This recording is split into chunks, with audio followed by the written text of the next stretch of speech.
Hello and welcome back to my channel.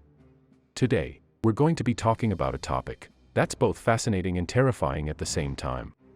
Have you ever wondered, what would happen if you got lost in space? Well, in this video, we're going to explore that question and find out what could happen if you were stranded in the vast emptiness of the universe.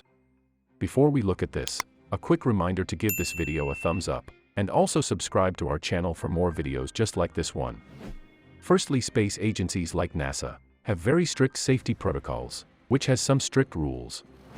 For example, if an astronaut has to leave space station for any work or spacewalk, the astronaut must be attached to a 26-meter-long braided tether, made up of high-strength steel, which can handle pressure up to 500 kilograms. But if this tether failed, or got broken due to any reasons, then astronauts have a backup option called SAFER. The full form of SAFER is Simplified Aid for EVA Rescue, where EVA is Extra Vehicle Activity. It is an emergency jetpack system. Attached to spacesuits, it basically provides controlled acceleration to astronauts, which provides mobility and ability to steer themselves. But if the astronaut is not in the condition to operate the SAFER, or the SAFER got into malfunction, then the only hope to save that astronaut will be to start a rescue operation by the other astronauts present in the space station, and try to rescue him as soon as possible. But this mission won't be an easy task, because there is no such spacecraft made for such situations. Now let's imagine the scenario where the tether is broken, jetpack is not working, and the rescue operation also got failed. Then what will happen to the astronaut? The astronaut will keep on moving in the direction of force which was acting on him when the tether broke. In space, there is no gravity to keep you grounded, so you would become weightless and start to drift. This might seem like a fun experience at first, but it would quickly become terrifying, as you realize you have no control over your movement. The next thing to consider is the temperature.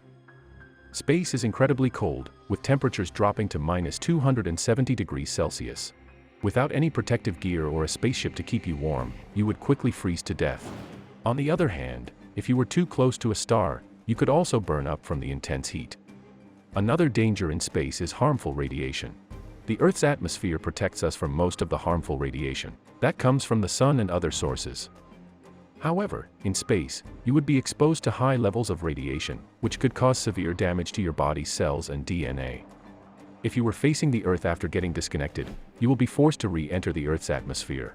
All the objects that pass through the Roche limit, which is 18,470 kilometers above Earth's surface, will get disintegrated, even you. Spacesuits are not powerful enough to handle the friction, pressure, and heat generated from descending at high altitude. If this happens to you, the only consolation is the fact that it's a quicker death than getting drifted away. If you were facing away from the Earth after getting disconnecting, then you will be drifting forever, and the nitrogen dissolved in your bloodstream near the surface of your skin will collect itself into little bubbles. These bubbles expand, puffing you out to around twice your size, starting at your hands and feet and moving in. It's a real thing. It's called embolism.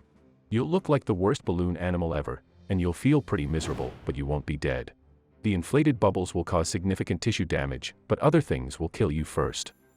Fortunately, there are still no astronauts that died in space after drifting away. However, 2 US astronauts were too close to this fate in 1973. NASA astronauts, Joseph Kerwin and Pete Conrad, tried to fix a jammed solar panel. Initially, things are going smoothly and according to plan, but that is until the solar panel broke and pushed the astronauts away. Both Kerwin and Conrad had to keep themselves calm and hope that both their cables won't snap. Both astronauts eventually returned back to the space station safe and sound. But that experience would be something that will haunt them for the rest of their careers. Most space disasters often happen during the testing phase and not from the actual space missions. The most unfortunate accidents are from vehicle disintegration, during launch or re-entry.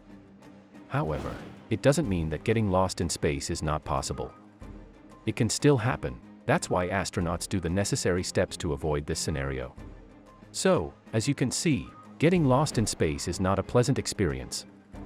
You would face a multitude of dangers, from freezing temperatures and radiation, to lack of oxygen, food, and water. In the end, it's best to leave space exploration to the professionals, and stick to exploring our own planet. Thank you for watching this video. If you enjoyed it, please like and subscribe to my channel for more fascinating content. And if you have any questions or comments, feel free to leave them down below, and I will see you in the next one.